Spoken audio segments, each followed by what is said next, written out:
Bonjour et bienvenue dans cette rencontre depuis le Parlement européen de Strasbourg. Nous allons parler d'un dossier qui devient de plus en plus sensible dans l'Union européenne, les échanges secrets de SMS entre la présidente de la Commission européenne, Ursula von der Leyen, et le PDG de Pfizer, le groupe américain, américano-allemand, à propos de l'achat de vaccins contre le Covid par l'Union européenne. Michel Rivasi, bonjour. Bonjour. Je rappelle que vous êtes députée européenne du groupe des Verts et vous êtes aussi la vice-présidente de la commission spéciale sur le Covid-19. Et vous êtes l'une des premières à avoir attiré l'attention sur cette affaire qui relève de pratiques commerciales pour le moins opaques, on va dire tout de suite, au plus haut niveau de l'Union européenne. C'est ça qui est important, au plus haut niveau de l'Union européenne. Ce n'est pas une ou deux personnes comme ça, c'est le plus haut niveau qui est concerné. On reviendra tout à l'heure sur l'actualité de cette affaire, parce qu'il y a une actualité de cette affaire. Mais avant, est-ce que vous pourriez nous expliquer un peu la base de cette affaire de SMS secret, donc entre la présidente de la Commission européenne et Pfizer, pour l'achat, rappelons-le, si les chiffres sont exacts, de 1,8 milliard de doses de vaccins contre le Covid. C'est le plus gros marché de vaccins qui est passé autour de de l'Union européenne. 35 milliards d'euros. Donc c'est un des plus gros marchés. C'est ça. Donc c'est pas une petite affaire dont on parle là. C'est une très grosse affaire. Mais il faut revenir un peu avant. Crise du Covid. Si vous voulez, le Covid 2019, fin 2019 en Chine. L'OMS le déclare pandémie en janvier. Et là, c'est le branle-bas de combat. On n'a pas de vaccin, on n'a pas de traitement, donc on fait au plus vite. Donc la décision de la Commission européenne, d'abord, c'est de dire on va faire des achats groupés.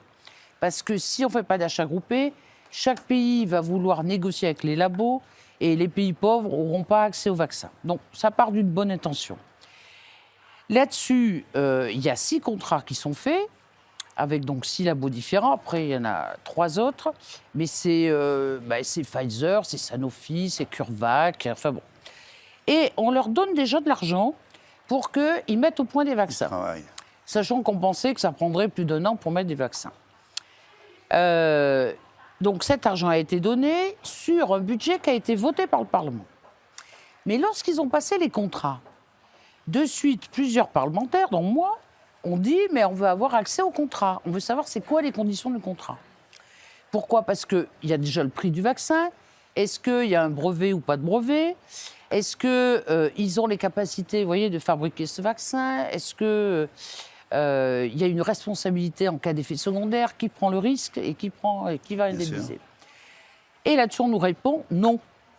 C'est secret commercial, on vous le donnera à la fin des contrats. On ne nous les a jamais donnés. Hein. Et il a fallu d'ailleurs, pour clôturer cet épisode, que 5 députés verts attaquent la Cour de justice européenne pour avoir accès au contrat. C'est ça, on en reparlera tout à l'heure, effectivement. Oui. Et puis, au mois de mai 2021, il y a eu 3 autres contrats, dont un avec Pfizer et un des plus gros contrats, parce que, pour tout vous dire, comme les Pfizer faisaient avec BioNTech des vaccins à ARN messager, c'était ceux qui marchaient le mieux. Donc, tous les vaccins maintenant qui sont disponibles, c'est les vaccins Pfizer. Et à l'époque, c'était déjà plus de la moitié des vaccins qui étaient achetés par l'Union européenne. Tout à fait. Parce qu'il y a eu les premiers contrats avec Pfizer, c'était 200 millions de doses, plus 100 millions optionnels, et encore un contrat de 200. Et là, c'est le 3e contrat. Et là, on apprend par les États-Unis que des SMS sont passés entre notre président de la Commission européenne et M. Burla, qui est directeur de Pfizer. Mais on leur dit, mais attendez, là, il y avait un comité de pilotage, un comité d'experts, qui a décidé 1,8 milliard de doses. Vous voyez, parce que déjà, il y avait plus de 600 millions de doses qui avaient été déjà vendues. Pourquoi 1,8 milliard ? Et ça a été quoi, la négociation du prix ? Et est-ce que, par exemple, il y a l'obligation pour les États membres d'acheter ? Parce qu'au fur et à mesure que les choses passaient, on s'est aperçu que Pfizer avait mis une clause en disant bon, c'est 1,8 milliard, on les sépare en deux, 900 millions, 900 millions, 900 millions obligatoires pour acheter et 900 millions optionnels. Mais dans les 900 millions où les États membres avaient l'obligation de les acheter jusqu'en 2023, même si la situation d'urgence n'avait plus lieu.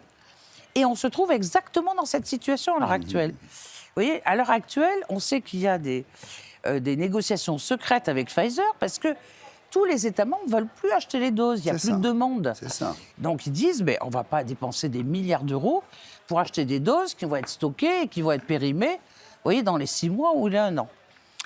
Donc on a demandé l'accès à ces SMS. La Commission nous a dit... Qui ont duré longtemps. Rappelons qu'il y a une série de SMS, ce n'est pas 2 SMS. Ça date d'avril 2020. Donc on demande, la Commission dit non. La médiatrice est saisie. Et la médiatrice dit, mais enfin, c'est des SMS, c'est la même chose que des mails. Vous voyez, c'est des documents officiels, vous devez les donner. Et après, la Commission dit, on ne les trouve plus. Alors moi, je suis intervenue en plénière pour dire, attendez, c'est quoi ça? À n'importe quel voleur, criminel, on retrouve les SMS par les opérateurs.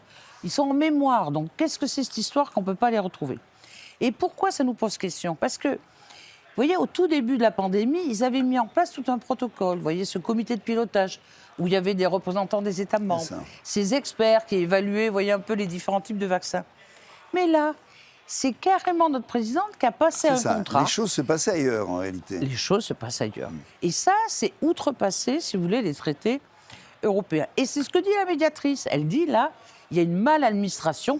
Et même, elle dit récemment, il y a une obstruction de la Commission européenne. Vous voyez, c'est grave, obstruction. C'est ça. Là-dessus, la Cour des comptes européenne, c'est ça, sans mail, mène l'enquête. Elle demande tous les contrats. Elle obtient tous les contrats, sauf le 3e, le plus important, où elle dit, mais ils sont où les contrats de prénégociation? Où sont ces réunions d'experts et ces réunions du comité de pilotage? Donc, la Direction générale de la santé leur donne tout, sauf qu'on n'a pas accès à ces contrats. Et ça confirme bien que, vous voyez, il y a eu des relations directes entre la présidente et M. Bourla. Après, on a créé la commission Covid et on a dit à M. Bourla, le directeur de Pfizer, vous venez vous expliquer. Il devait venir au dernier moment, il envoie sa directrice commerciale qui dit, je ne peux pas répondre à la question. On le réinvite une nouvelle fois, il dit, je ne viens pas. Et pourtant, il va à Davos. Vous voyez, il a du temps pour aller à Davos, mais pas pour les députés européens. Donc, on a décidé de bloquer l'entrée du Parlement européen aux gens de Pfizer. Ils n'auront plus leur badge. Et puis, on a demandé l'audition de notre présidente de la Commission européenne, que Mme Ursula von der Leyen vienne s'expliquer sur ces SMS.